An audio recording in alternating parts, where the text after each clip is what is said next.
Good afternoon. Thank you for joining today's Power Hour. My name is Sue Bernardin, and I'm the Associate Director of Gift Planning alongside Susan Damiani at St. John's University. As you may know, the Power Hour series brings together St. John's faculty, alumni, and friends, all from the comfort of your home. We are currently in our office, but you are joining us via your home. Today, we are joined by Kelly Henning and John Ceparano for a conversation on financial planning for successful baby boomers. Um, this is actually power number 88, so we're very excited to have you both come join us. Kelly and John will cover and review the topics such as health insurance, 401k rollover, life and disability insurance, Roth IRAs, and a lot of other topics. Kelly is a principal and wealth manager at Modera Wealth Management. Kelly helps clients develop their financial plans, implement wealth management strategies, and manage clients' investment portfolios. Kelly is earned her bachelor's degree in economics and business from Lafayette College and was named a Marquis Scholar. And she also earned her Master of Science in Financial Services from American College and Financial Services. Kelly's not a St. John's graduate, but she does have St. John's in her family. Her aunt attended St. John's, so we will honor you. Thank you for joining us. And then John Ceparano, as you may know, he's a 1985 graduate of the College of Business Administration, now known as the Peter J. Tobin College of Business. John is also a principal and wealth manager with Modera Wealth Management. John is passionate about making people's lives simpler so that they can spend more time doing what they enjoy most. Let's see, John also received his Master's of Taxation from the Florida Atlantic University. And we are so happy that John and Kelly are with us. John is a regular on our Power Hour series. He's joined us multiple times before, and we're just so excited to hear this topic. Just a few housekeeping items. So this session is being recorded and will be distributed at the end of the session. If you have any questions throughout the session, please feel free to type it in the Q&A. There will be time for a Q&A at the end of this presentation. So without further ado, John and Kelly, take it away. Thank you, Shu.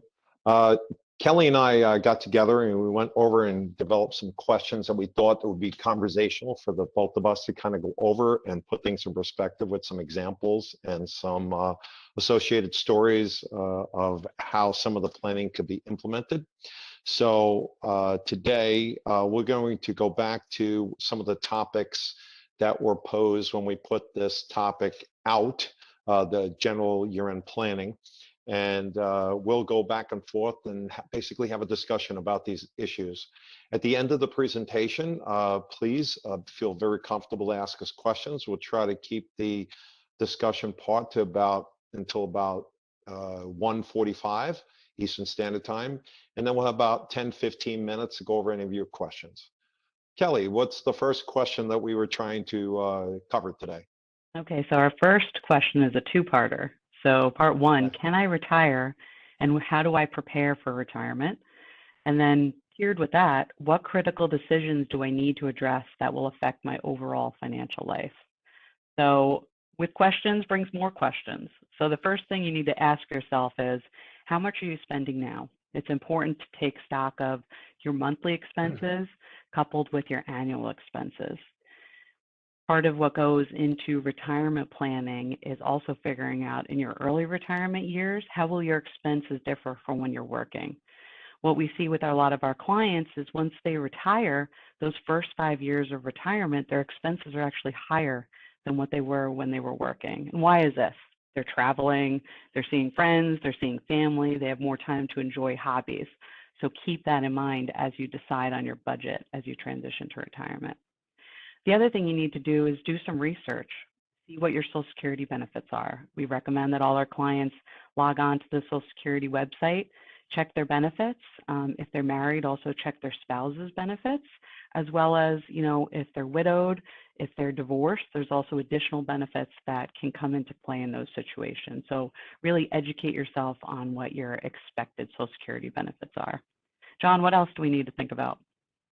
Well, those are the things that are kind of straightforward, but some of the things we sometimes let slip up or wait until the last minute is trying to, if you're working for somebody, a firm, you want to find out what your benefits are from your employer, that you have in place now that may go away and others that may continue. or even a past employer, such as a pension, or your 401k plans, and whether you're able to keep them there. Most of the times, 401k plans, you're allowed to keep them at your current employer if you have over a certain balance. Sometimes that may be beneficial, sometimes not. Keep in mind, most 401k plans most of them have a limited amount of options that you have there, which may not give you the full exposure that you could have, or they may be less expensive products out on the outside that you could work with on your own or with a financial planner to determine what might be best suited for you. You also have to decide whether your asset allocation is going to change. A lot of people sometimes pick like a target date plan in a 401k plan, and they actually forget what the asset allocation is. In many cases, that's understandable, because in target date funds, the asset allocation changes over time. And most of the times it's set to be much more conservative than you may need for the rest of your life. So reassessing your asset allocation is very important. Then the question is going to be, withdrawal rate. How much, can you take out of your portfolio? Well, the first thing you have to determine is, what other sources of income did you have or outside of your portfolio, such as what Kelly brought up, your Social Security? Then the question is, well, when do you take it? Well, the same question may be raised about pensions. Some pensions, you may be offered a lump sum. Some offered an annuity payment similar to a Social Security payment. So these sources of income and figuring out how much you need to spend are a key starting point to understanding what your spending ability is, and to do it without having to change your lifestyle once you know what a comfortable withdrawal rate is. So we urge you to speak to somebody to kind of, decide when to take Social Security, when to take your pension, how you can take it, what your options are. I had one friend that came to us that worked for a large CPA firm that when I first started, and they wanted to know what they can do, and they had like 3 or 4 different options, and it was extremely confusing. If you make some of these decisions early, sometimes you can't change them at all once they're put in place. So it's very critical to try to coordinate all of this and having someone to run that by, whether on an ongoing basis or at least one time, to make sure that you're making these critical decisions that are best for you now and in the future. I think, Kelly, we were going to try to go over an example maybe and keep it really simple. Yeah, because John, one thing you mentioned was sources of income in retirement and withdrawing from your portfolio. So a common question that we hear every day is, what do I take from where and when, right? And it's very dependent on a number of factors, including your retirement age and also your available Social Security benefits and pension benefits. So let's just go through that example. So there's 3 different ages that John's going to walk us through. So John, why don't you walk us through a scenario for a 62-year-old who's looking at their sources of income in retirement. Walk us through some numbers there. Sure, and these are relatively, and we're using rounded numbers, so everybody's going to have a specific dollar amount when they look on like their Social Security statement. But somebody who takes out, let's just say, what is their benefit going to be from Social Security? At 62, for example, that amount may be somewhere around $2,000. If you wait until your full retirement age, according to Social Security, it's 66 or 67 for most people that are over 55, let's just say right now. And their benefit at 67 might be somewhere around $3,000. But if they wait until the latest that they can start taking, which is 7 years old right now, that number could be closer to 3.8. And whatever you lock in your Social Security withdrawal rate is, without making some rare exceptions, you're going to be stuck with the rest of your life. So if you start earlier, your payment for the rest of your life is going to be lower. And if you start later, it's going to be much higher, because there's a guaranteed rate of return increase on the benefit by 8% per year that you wait. Now, clearly, if somebody had health issues and they were concerned about their longevity, they'd want to take it sooner than later. But if you have other sources of income and your health is good, and maybe even looking into your family's health, and most generations are doing better health-wise, and younger, older generations, just better health care. So these differences can make a big difference. And also knowing, I think Kelly may have mentioned it, is knowing what your spouse is, if you're married, and what their benefits are. And typically the higher earning spouse if they die early, the other spouse will get that step up to that spouse's Social Security. Do we want to use an example of maybe somebody spending about $10,000 a year, Kelly? I think we were going to use. Yeah, let's use that $10,000 figure. So in retirement, the specific individual will need to come up with $10,000 a month of income to cover their expenses. So starting at age 62, they have a $3,000 pension, $2,000 from Social Security, $1,000 from their spouse's Social Security. So that brings us to $6,000 of guaranteed income from pension and Social Security. So we need to fill that $4,000 gap to make sure that they can cover their $10,000 expenses. So the remaining $4,000 will need to come from the investment portfolio. So the investment portfolio could be a combination of 401ks, IRAs, a taxable account. It can come from any of those locations. Important thing to keep in mind, that $4,000, that's after tax. So many individuals fail to remember that if you withdraw from a pre-tax account, like a 401k, and you've been contributing throughout your career, when you withdraw that money, you're taxed on it. You want to say, what's my after-tax benefit? You're going to take out more than $4,000 to net $4,000 after taxes, okay? So if we use round figures, okay, if I need $4,000 a month from my investment portfolio, how big does that investment portfolio need to be, right? That's always a question, right? You hear about that in commercials. What's my number, right? What's my investment portfolio number? It would be close to $1.3 million if you want to have a safe withdrawal rate.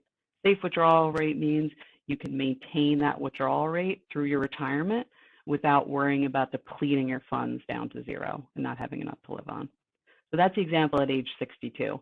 John's going to talk about how the numbers change if you have a later retirement date, like age 66, age 67, and how the different sources of income can shift. Right.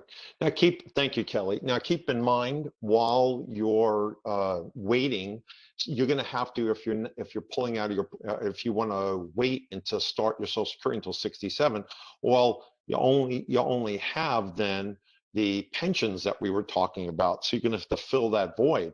And that means it'll be depleting your assets. And that may be scary for people because it's also effectively depleting some of your liquidity. So there is not a perfect answer for everybody, and some people may choose to live on less, or what they can do is just start to use up some of their portfolio, and assuming it's making between 5 to 7% on average a year, you're still going to need to let that thing grow to also keep up with inflation. So by the time you get to 67 and you take out only needing, like, what do we say, about $2,000, okay, then if that's the case, then you don't need as large of a portfolio. But what happens if you don't have long-term care? What happens if there are unexpected events or life events that happen to you or unexpected expenses? This is why we recommend that people have even a larger amount. So if you could take it out at 1.3 at 62, maybe you need less at 67 and even less at 70. But if you want to have some cushion, that numbers may still be anywhere from 500,000 to $1 million. And there's so many factors that go into that. This is why we can run scenarios and see what will be a safe withdrawal rate for each of you. So the idea of waiting to delay your Social Security benefits is one that should not be taken lightly, and it should be done in conjunction with looking at your other cash flows and knowing where you have any flexibility in your spending. And of course, you know, a budget is not meant to be a noose. A budget is supposed to be something that's flexible, and a budget is something that actually includes the fun stuff, taking vacations, going out to eat if that's what you enjoy, or spending money on a hobby, whether it's golf, tennis, hiking. Some things more expensive than others. So depending on what you want your lifestyle to be, you should be planning for this at least 5 or 6 years ahead of when you want to retire. But if you're in retirement, you can still find out what a safe withdrawal rate is by talking to somebody that can help you out and is able to run these scenarios for you. The next question that we had up was, are there ways to reduce my personal income tax liability? Well, you can identify what you can change and what you can't change. That's what's key. Kelly, you want to start out and tell us what you can't change? Yeah, so what we can't change, right, is our W-2 income. So if you are a salaried employee, you cannot change your W-2 income, right? That's your top level number. What you can do to reduce your taxable income while you're working is try and maximize your 401k or other retirement plan contributions to the best of your ability. So we're almost at the end of 2021, so I'll use the 2022 figures. For 2022, if you're under age 50, you can contribute up to $20,500 to your 401k or 403b. If you're over 50, you can contribute an additional $6,500 for a total of $27,000. So as I mentioned, that's the quickest, easiest way to reduce your income and reduce it so it flows through to your tax return. John, what are ways that you can reduce your income easily, or some things people don't think about when they're transitioning to retirement? Well, as they're transitioning to retirement, and of course, take advantage of little things. If you can still itemize, take advantage of itemizing. And what a lot of people are doing, because the standard deduction has gone so high, is that they try to maybe bunch it in every other year. And the biggest thing that they typically can bunch is either real estate taxes, depending on your state and when they're due, but they can either be paid right at the end of the year or right at the beginning of the following year, and bunch 2 years in one at the beginning of the year and one at the end of the year in the same tax year. And they can combine that with doing their charitable contributions. So if they have a non-for-profit organization, a church, or some other organization that they support, that's a 501(c)(3), then 501(c), excuse me, then they could bunch those into 1 year as well. The other things that they can consider is doing Roth conversions before you have to start taking your required minimum distributions. And that age has gone up. It used to be 70.5 just I think a year or two ago, and now it's up to 72. So when you stop working, your tax bracket, which is very important to know, will probably come down, because now you're going to be basing it off of other sources of income that are much lower, either a pension, Social Security, and the interest and dividends maybe from a taxable account of your portfolio. So during that lower period of time, before you have to start taking money out of your IRAs, you can choose to do it on your own, but not just for the purpose of supporting your lifestyle, but for purposes of converting it to a Roth IRA. So if you retire at 62, you've got 10 years to do it. If you retire at 65, you got 7. If you retire late, you have an even shorter period of time. But during that short period of time, you may be able to convert your IRAs to a Roth. The reason we would want you to think about doing that and see if it makes sense is, one, for your own lifetime, you may be able to keep yourself in a much lower tax bracket for the rest of your life if you do it during that 5, 7, or 10-year period. Otherwise, you may be stuck in a much higher tax bracket for the rest of your life, because those required minimum distributions are going to continue to grow, because your portfolio will grow properly and diversified, investment. And also the divisor, which is what is your expected life each year, gets shorter and shorter. And because of that, the amount that they're requiring you to take out gets larger and larger typically. So this is this period of time where we can work with you, us or somebody like us, to manage your tax brackets. Other things that we can talk about here are retirement accounts. You should be putting more to keep the taxes that show up, taxable income off of your tax return. Try to keep more bonds which generate interest income in your retirement accounts, because while they're in your retirement accounts, they're just deferred until later, when you could start taking it out or converting it to a Roth later on in your lower tax bracket. And why put in, what should you be putting in taxable accounts? Typically more stock, because while it's in stocks, if you ever had to sell it, or while it's earning money, it's typically earning for domestic companies at either 0 to 15% typical tax rates. Same, and that's typically because they're qualified accounts. And qualified dividends, which are basically from domestically based companies, get a preferential treatment in the United States. The other way to work on this is you put corporate type bonds in your retirement accounts. And if you need to diversify and still have interest bearing accounts inside your taxable accounts, we usually recommend municipal bonds. If you're in a state where it's beneficial to do so. You can get those state municipal bonds and also reduce your state. If you're in a state like Florida and there is no income tax, the focus then is more on the federal taxation.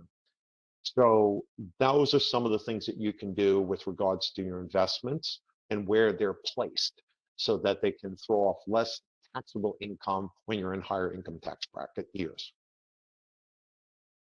So we've been talking a lot about personal income tax liability. Why don't we talk about business tax liability, right? So if we have any small business owners on the line, they'll want to hear about their business tax liability, right? That's been in the news a lot, possible changes to tax law. And we'll preface this by saying John is a CPA, but we recommend that you check, any guidance with your CPA and a financial advisor to make sure that you're coordinating business tax liability, personal tax liability, not only for this year, but in years ahead, right? When we tend to look at our taxes, we focus on one isolated period of time, but it's important to plan ahead for future years on how a tax decision you make this year could affect future tax years. So John, what are some things to think about if, an individual owns a small business? Well, in many cases, an advisor like I have been for my whole life in this area, my professional life, was to see how the interrelationship with somebody's personal wealth, which is generated typically when they're in business, is directly related to the success of their small business. And most small businesses, in a way to minimize taxation, because for the most part, corporate taxes had either been double taxed in a C corporation or at higher tax rates, people have worked with what they call pass-through entities, such as S corporations or partnerships. So even if you're a limited liability company, you have to make a decision on higher tax, and that's an election to either be taxed as a C corporation, a partnership, or an S. Most of the small businesses are taxed at either partnership or S corporation tax. They'll have a tax impact that way, and it passes through directly onto the personal return. So what that means is the partnership and the S corporation do not pay any direct taxes.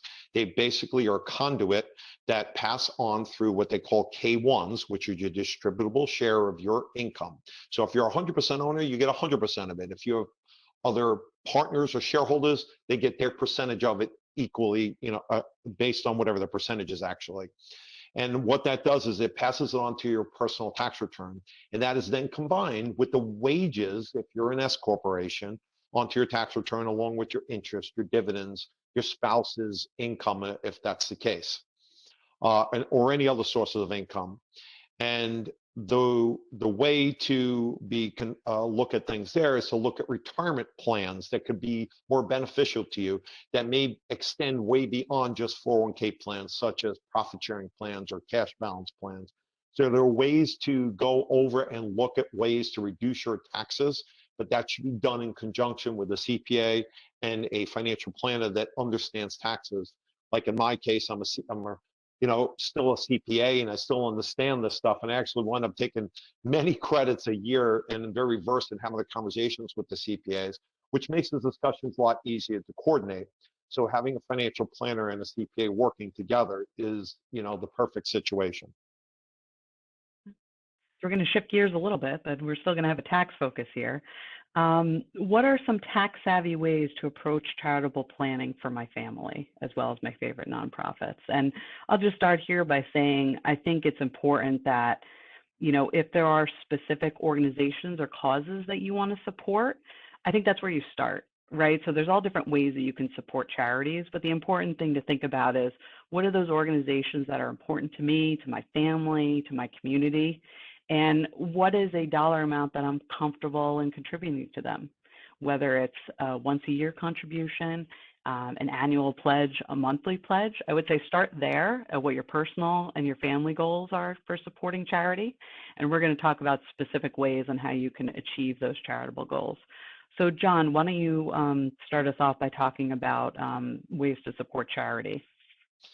Well, there's different vehicles that the IRS allow you to do. Some people simply write a check or put money in the basket in church or something like that. So that's all your preference. But in terms of keeping track of it, you need to keep records. And typically the IRS likes to see checks that are cash and then get letters from the organization to make sure that you have the substantiation that you actually gave the money. One of the ways to talk about it, to contribute, is through if you're charitably inclined, is to contribute to a DAF, which is a donor advised fund. And a donor advised fund can be set up that sets it up that you can put a considerable amount of money into it. Let's say that you just retired or just got a large bonus and you want to knock down your taxes in your last big year of making money, or you have some other kind of event, or you feel like, this year is as good as any, or maybe this is a higher tax year than next year may be for you. You can contribute up to as much as you want, but there's typically a 50% limitation on this, or if you're going to, there's a 50% limitation on your adjusted gross income. It's actually called modified adjusted gross income. And what they allow you to do is, let's say that you were going to give away $5,000 a year.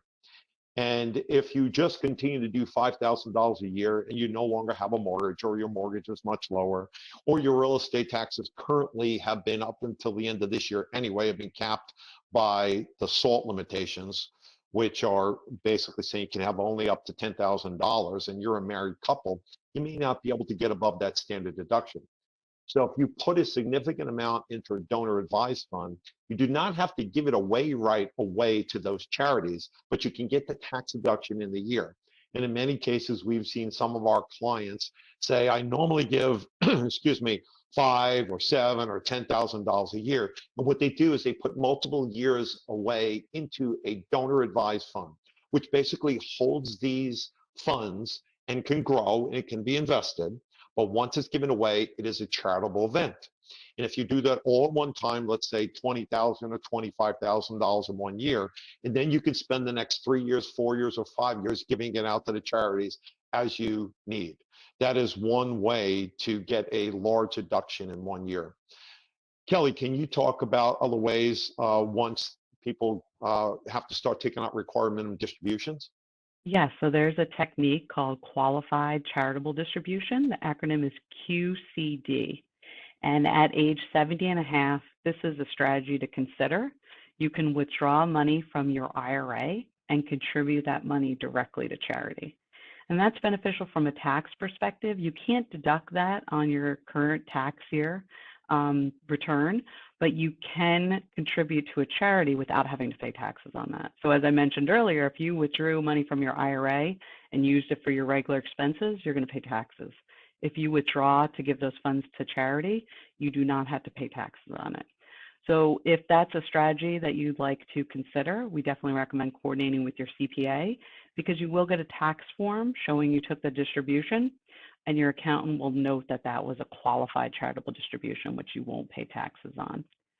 Once you reach age 72, you're required to take money out of your qualified retirement accounts, like your 401ks, your IRAs. You can take a certain portion or all of it. We have some clients that take a little bit of their required minimum distribution and contribute to charity. Some take all of their required minimum distribution and contribute it to charity.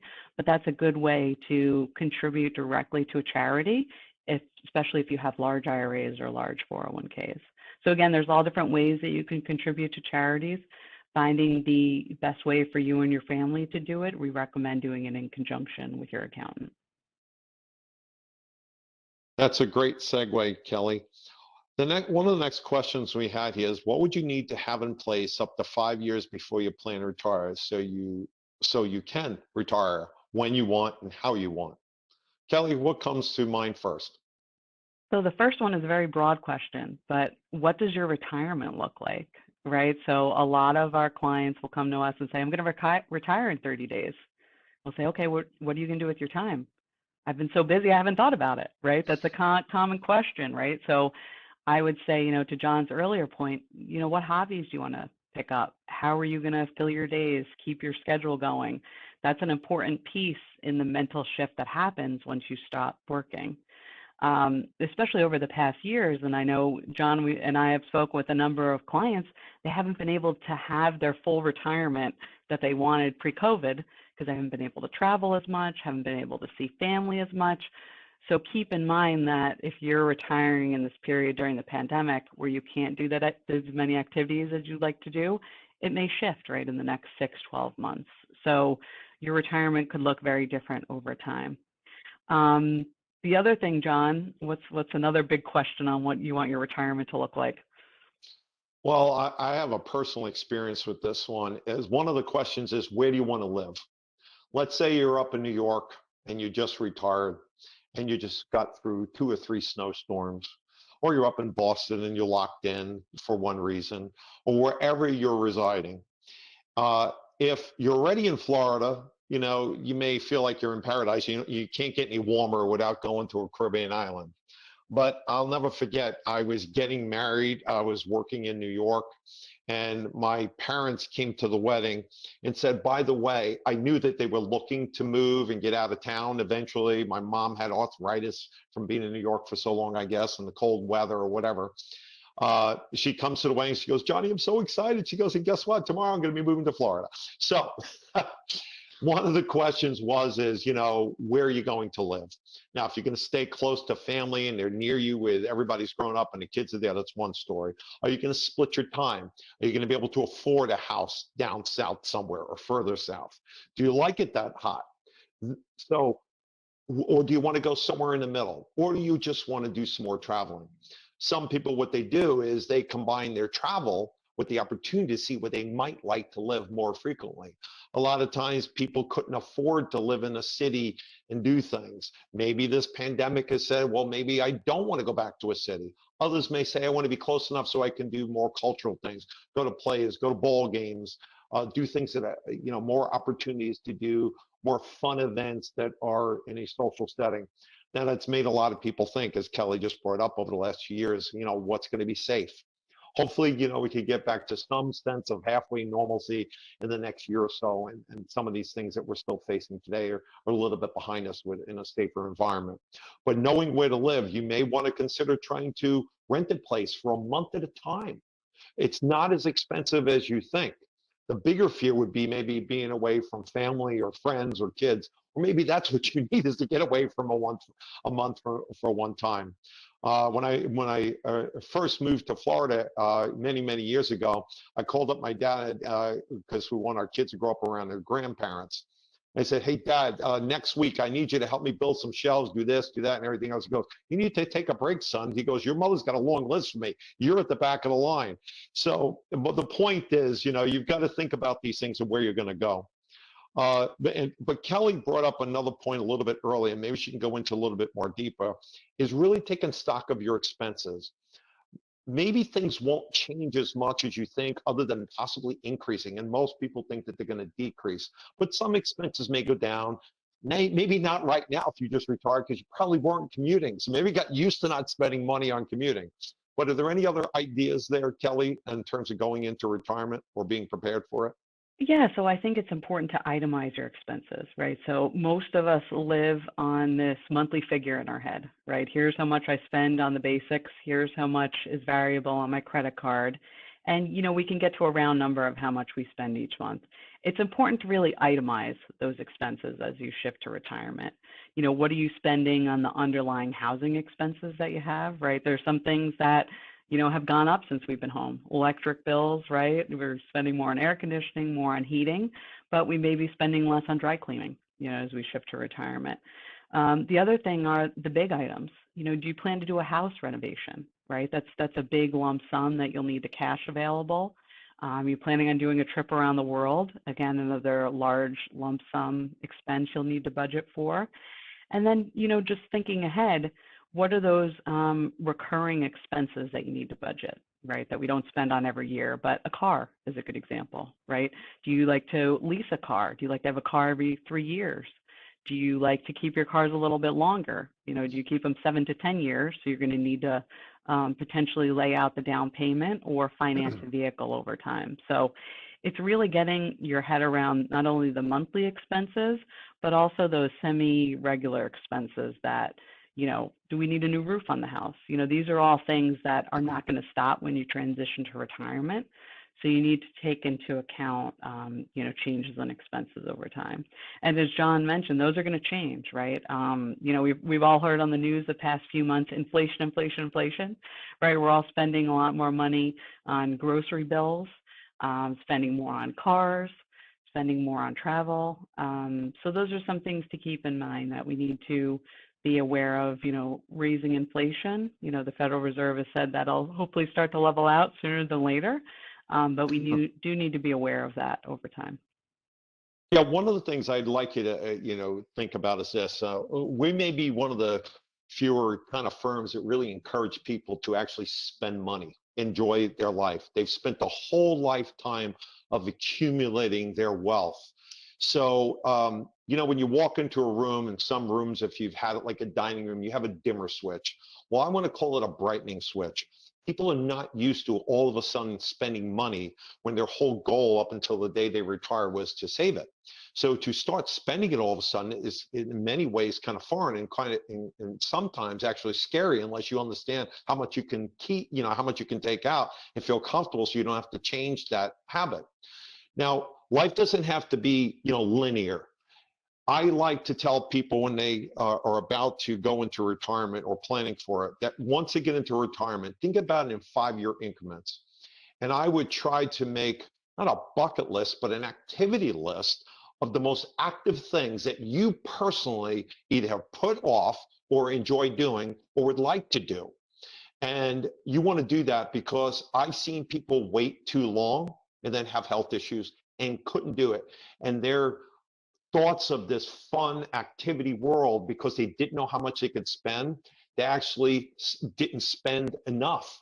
And therefore, they miss these opportunities to enjoy these things while they were healthy enough to do it and to be able to do these activities, like climbing up, church step walls, going to Machu Picchu, or wherever you like to do, skiing, any kind of physical activity that you embrace.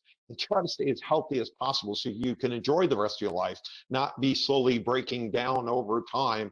And then who gets to use all this money? The kids or the charities that you leave it to. So we actually encourage our clients to really think about their hobbies, think about the fun things in life to spend this money on. And we'll give them the kind of ranges that they can stay in a safe range to do. If they don't spend it this year, or maybe, maybe you did some of the house tune-ups in 2020, then 2021, everything still got postponed. You can possibly use the money you didn't spend in 2021 and 2022 and double down and have even more fun. And if you can't figure out things to weigh, just ask your kids. They'll help you and say, let's take me on a vacation with you to some, Disney with little grandchildren or something, or somewhere else, whatever is satisfying to you. But the next question we wanted to get into, but if you haven't retired yet and are going to one day, you really need to know, and I mentioned a little bit earlier, you need to sit down with your human resource department. Now, if you have a good one, they'll be very helpful. If you're not, you need to do a little bit of homework. Even if it's yourself and you're self-employed, know what your benefits are and what may need to change. Kelly, why don't you go down? There's like 2 or 3 different things, such as like health insurance, 401k plans, and things like that, that people have to be really cognizant of and be prepared for so they know what their options are and what they still need to go do once they are retired. So, John, I think the number one consideration is health insurance. I think I get asked this question by clients more than what's the stock market doing? The question is, what is my health insurance going to look like, right? For those of us who have had health insurance provided through our employer, we know what to expect year to year, right? There might be some premium changes, some benefit changes, but we know on a year-to-year basis what to expect from our employer provided coverage. When you do retire, especially if it's before age 65, you need to be aware of what your health insurance options are. So does your current employer provide a retiree medical program? It's important to understand if they have one, do you qualify for it? We see that more and more, that it depends especially on your years of service and your age. So certain tiers of employees are eligible for retiree coverage and other tiers are not. Are you eligible for COBRA? Right? Do you fall under the COBRA benefits where you can possibly have COBRA for you and your family for 18 months? If you are approaching age 65 or you're over 65, the transition period to Medicare. And it's important that you start this process a few months before you retire so that you can make sure there's no gaps in health insurance. I've been talking specifically about you as the employee, you as the retiree. You also need to factor in your spouse and any other family members that have been dependent on you or your employer for coverage. So, the common one is, I have a couple children that are still on my plan. One is about to turn 26, one is still in college, right? So the 26-year-old is going to be off your plan. The one still in college, you'll have to figure out a private plan if they can no longer stay on your employer plan. So you really have to take it family member by family member to see the right solution. If you do need to get private coverage before you reach Medicare age, it's very state specific. You're likely going to be working through the state exchanges. I'm based in New Jersey. The New Jersey exchange is a lot different than the New York exchange. The websites are different, the sign-up periods different. So just be aware it's very specific on state to state. The other thing is if you have a retirement plan through your employer, whether it's a 401k, 403b, what are the rollover options for that? So the most important thing to be aware of are, if you move a 401k to an IRA, right, you want to avoid any tax consequences, right? You have this bucket of money that has pre-tax money in it, hasn't been taxed. You want to maintain that pre-tax characteristic of the money and roll it to an IRA. There are different plans. You can keep the money in there if you prefer, but as John mentioned, you have limited investment options. Okay, so those are some things to keep in mind. Health insurance, always number one, followed by what do I do with my 401k? So John, what else should we ask HR about before we retire? Well, they also have other things that a lot of times we take for granted because a lot of people think about it as a throw-in. But if you're more senior in your company, you may have some substantial benefits beyond $50,000 of life insurance. It may be two or three times your annual salary. Now, the real question is whether any of that is portable, okay? Disability won't mean as much unless you're going to go to another employer, because if once you're retired, typically disability runs out at age 65. There are some extensions there for another year or two if you get hurt just before 65, but for all intents and purposes, once you get to age 65, you really don't need it anymore. So the bigger one there would be life insurance. If there was a reason, for example, I'll give you a good reason. When you get for the companies that offer a pension plan, they will give you either a lump sum option or an annuity payment. Sometimes you don't even get the lump sum option and it's purely just an annuity payment, which, excuse me, means you'll get it once a month. If you choose it based on just your life, it could be a large number, let's say $3,000 or $4,000 a month, or much higher for that matter. But if you want to make sure that your spouse is able to continue to get it, it may be at 75% coverage for her, but then your current benefit would be less. If you want her to have only 50%, then you get a little bit more. So these are some decisions you have to make. And what people do in many cases is they'll supplement by getting a high payout upfront on their own life, and then couple that with buying life insurance so that the amount that they buy, should they die prematurely or earlier than expected, then the spouse will have this significant amount, which they can then draw upon, which could equate to about the same amount of money up until whatever age you want it to be, 85 or 90, which means the premiums may be a little bit higher, but it would put you in a better situation. And quite frankly, it's not straightforward. It depends on what the numbers look like and how much life insurance would cost and whether you can afford it. If you've got pre-existing health conditions, it may not be affordable enough, and then you should take the spousal, lesser amount so that your spouse can get something. These are some decisions that are very important. And the other ones, for some of you that may be executives in company, there also may be stock options that are still on the table. And there's all different types, which we don't have time to go into today, but those need to be evaluated. And not only when you retire, but even before you retire, should you have this concentration in one company that you work for, that's your alma mater, so to speak, for working. But if you have such a high concentration, and God forbid anything happens to that company, you may not have any pension benefits or big payout that you were expecting. So that's when we have people that we would recommend diversifying. I had one client that worked for UPS for 26 years, came in to me, had about like 10 other stocks of about 50 or 100,000 and had about 1.7 million in UPS stock. And he goes, I think I'm diversified. And he goes, not so much. So we took us a little bit of time. We figured out the best way to do it. And over the course of about 5 years, we got this person diversified.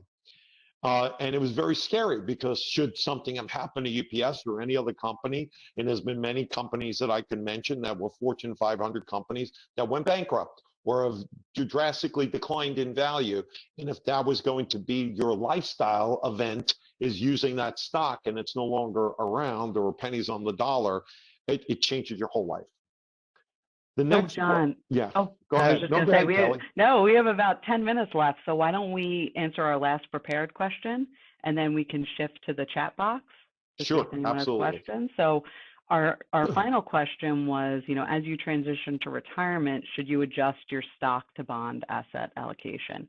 And we get this question all the time from, individuals thinking about retirement. And I often like to say that retirement is the end of your working life. It's not the end of your investing life.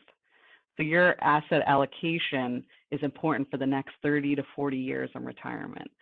So a lot of people see that, again, that retirement date as, I need to get really conservative. I need to go all bonds. I need to get out of my stocks. You still need the growth of stocks in your portfolio because, again, over time, stocks have provided a higher rate of return from bonds, but you need to be aware of the risks, right? We've seen these downturns in the stock market. We saw it last February and March when the COVID pandemic took over. We lived through 08, 09, right, the continued recession that we saw. So yes, there are changes that you can make to your asset allocation, but we counsel clients, don't hit the panic button and sell all the stocks, right?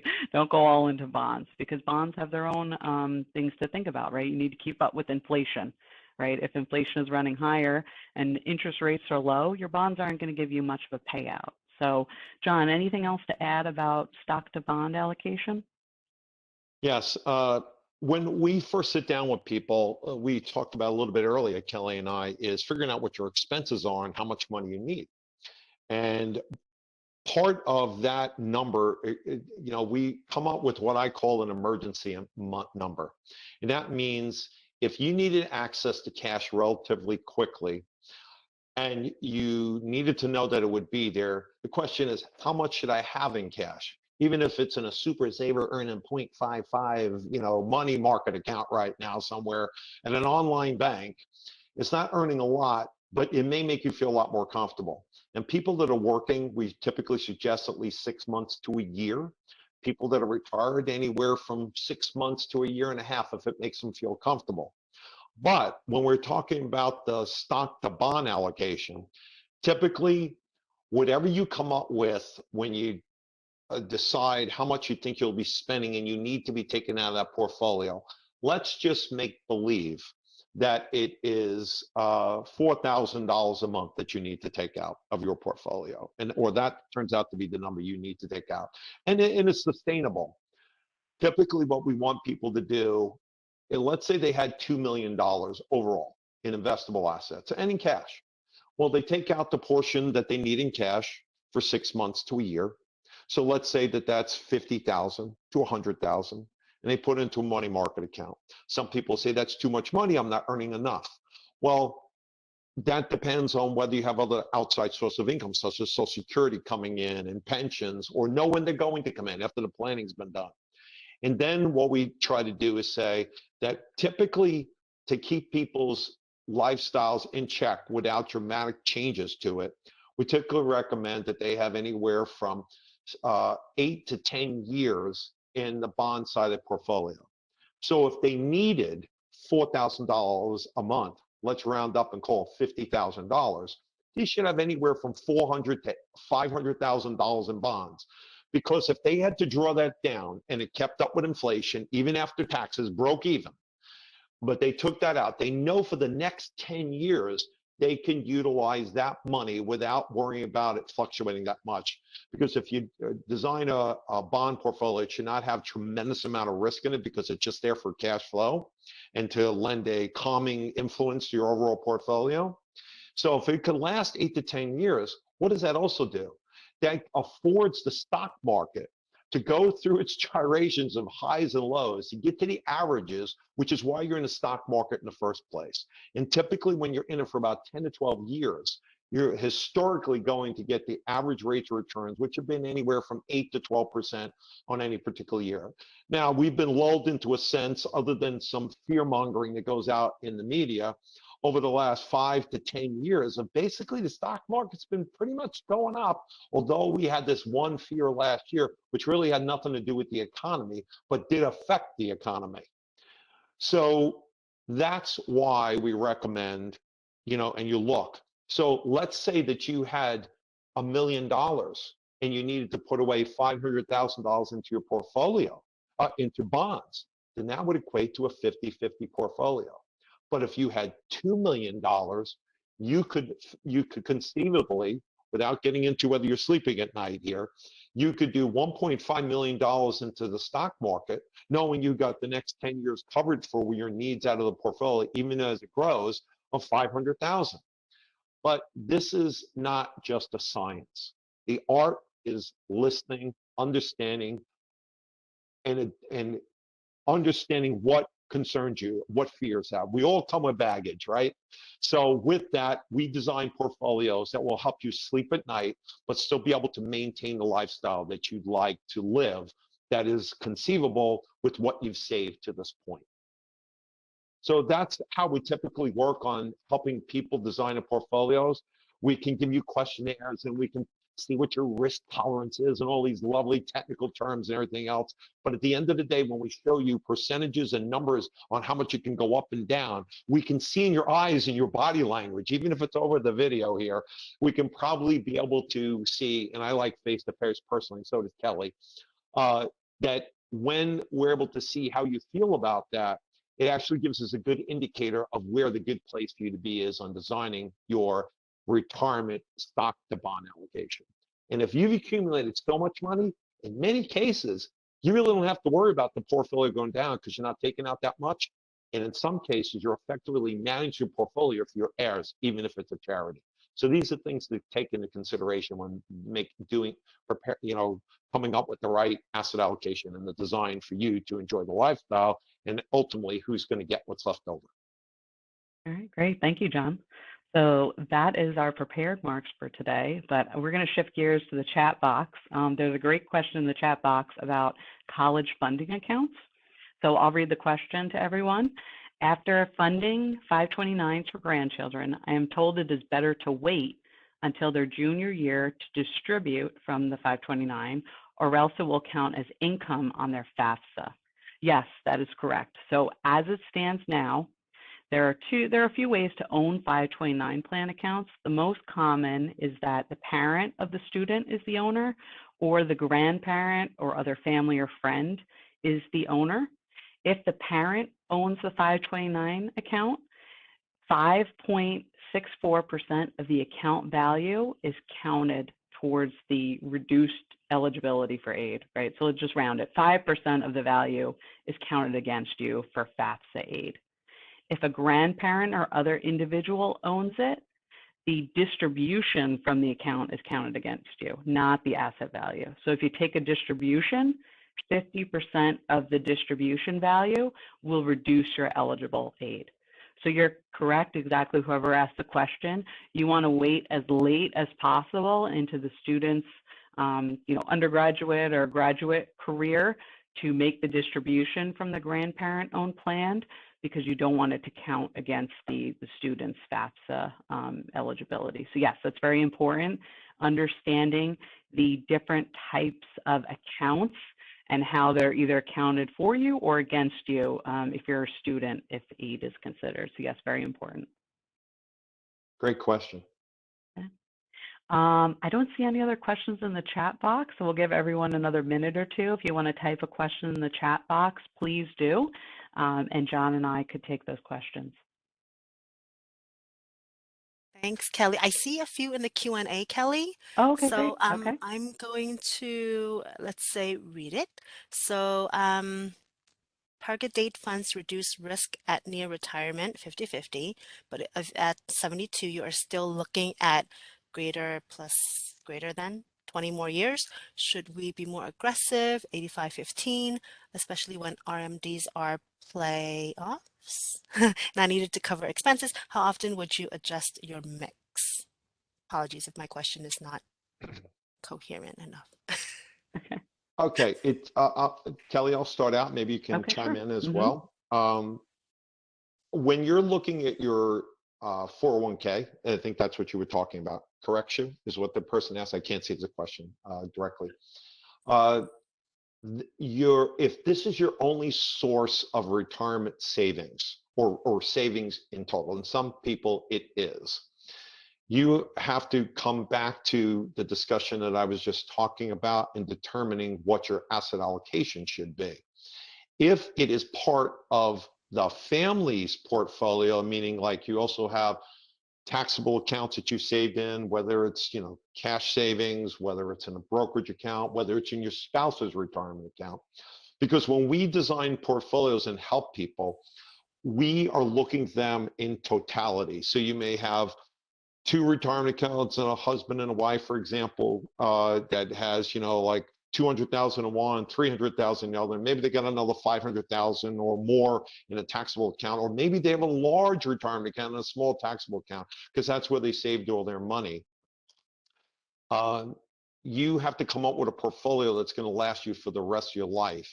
And if you don't design it to be sustainable, and typically to be sustainable, and you want to have a comfortable withdrawal rate of at least, let's say, 3% in your 60s, 3.5% in your 70s, and in your 80s, it goes down to 4%. And we're assuming no health issues, because then you can take out more money unless you have to leave it for a spouse as well. All these things need to be factored in. But target dates by design get more and more conservative as they get closer and closer to age 65. So typically what I would be doing is if you had sources outside your portfolio, is looking at all three of them together and say, if this target date fund is 40% stocks now and 60% bonds, or 50-50, and I really want to be at 60-40, then either I got to change it there to other choices there to get you there, a 50-50 balance fund, or you can leave it the way it is and change your allocation on the outside, such as your taxable account, to have a higher stock allocation to offset that. So look at it in totality amongst all the accounts that you have, and then you have to sit down and decide how much you're going to need to pull from it, and at what age are you going to start. So that's a good starting point for that conversation. And keep in mind, you can always send in these questions, and we will try to get back to you with some of these questions if they do not get answered here. Shu will send out our contact information as well to answer any other questions we don't. Shu, I think you said you had some other questions, or did you want to add any more, Kelly? No, go ahead, Shu. Sure. So there were a few more. So what type of bond fund would you invest this emergency fund in? Short, intermediate, or long? So I think that Okay. was sort of an extension of the first question. Right. So this is tiered to John's earlier response. So we recommend that individuals have emergency cash reserves of at least 6 to 18 months of their expenses. You want to keep that in cash. Okay. So the old expression, cash is king. You know that you're going to maintain your principal over time. You can get a little bit of interest by putting extra cash reserves into a high yield savings account online. Right now they're yielding a whopping 0.5%. But when interest rates go up, they will also increase the interest rate. They also have FDIC coverage. So you always want to make sure that on your cash, you do not have over the FDIC coverage and limits. Kind of the longer term, right? So John was talking about your bond reserves for outside of that 6 to 18 month period. You're going to be looking more of the short to intermediate period. Okay. The issue with bonds right now is we're in a very low interest rate environment, right? We see that on mortgages. We see that, like I said, on cash savings rates. You don't want to go out too long in your bonds right now, because what happens is when interest rates go up, bond prices go down. They're inversely related. So if you have a large long-term bond holding and interest rates go up, the principal could decline by a decent amount because of the inverse relationship between interest rates and bond prices. So again, don't go too long in your bonds. You're going out on the risk spectrum by having longer term bonds.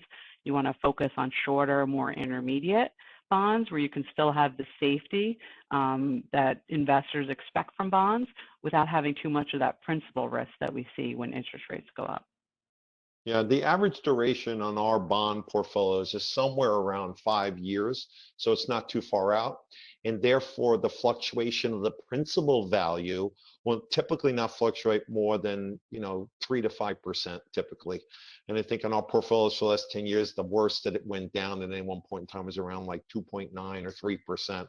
Because if you're going to take risk, you should be taking and get rewarded for it by investing in the stock side of your portfolio. The bond side, you're going to lose temporarily, but if you're not touching the money right now, and this is for retirement, you're still working, or even if you are retiring and you have a safe withdrawal rate, these things level off.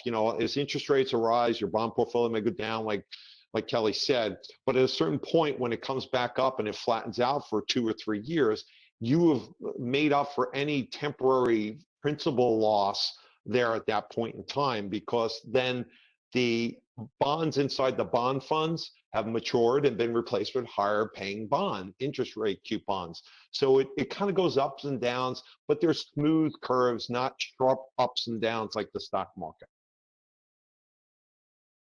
Thank Sue? you. Yep. I have another question. Does a 403B qualify for a QCD?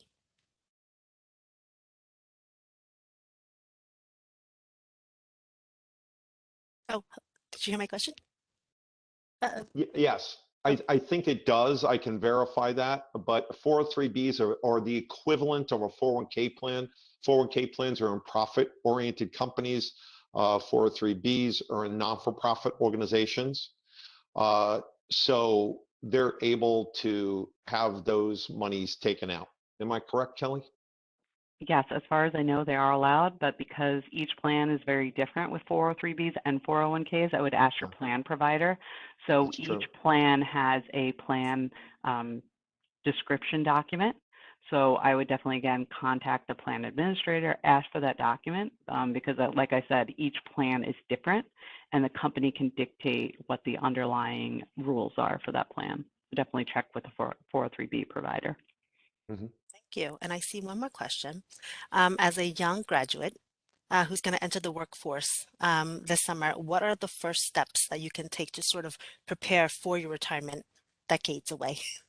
Oh, this is a great question. We love this question. We get So to somebody young. this is great. So the first thing that we recommend is once you start working at your first job, find out what the retirement plans available are. So the common type of plan is a 401k or a 403b. A 403b you're going to see with nonprofits, you could see it with hospitals, school systems. 401k are private institutions or large companies. So see what plan is available. And you'll also want to ask if there is a matching contribution available from the employer. So, the easiest thing you can do is contribute at least up to the employer match. So many employers will contribute a flat 3%. Make sure you put in that 3%, right? Then you're already at 6% of your salary being contributed.